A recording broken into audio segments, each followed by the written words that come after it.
বন্ধুরা, মোহনবাগানকে নিয়ে একটা আপডেট দেওয়ার জন্য ভিডিওটা বানাচ্ছি।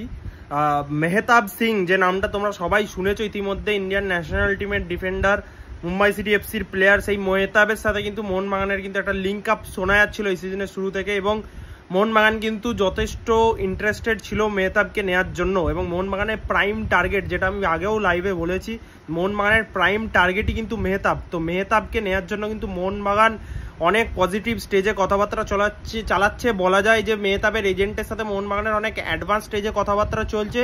এইবার মুম্বাই সিটি এফসির যে ম্যানেজমেন্ট রয়েছে সেই ম্যানেজমেন্টের সাথে কথাবার্তা বলা হবে, এবং প্লেয়ারটিকে নেওয়ার জন্য মোহনবাগান কিন্তু একদম সঠিক পথে এগোচ্ছে। যদি সব কিছু ঠিকঠাক থাকে আগামী মাসের মধ্যেই কিন্তু, বা আগামী বেশ কিছু দিনের মধ্যেই কিন্তু এই প্লেয়ারটার ডিলটা কিন্তু ডান করে নিতে পারে মোহনবাগান।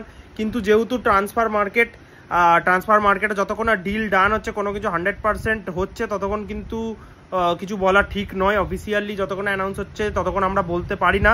তাই সবাইকে বলবো একটা কথাই, যে তোমরা ধৈর্য ধরো।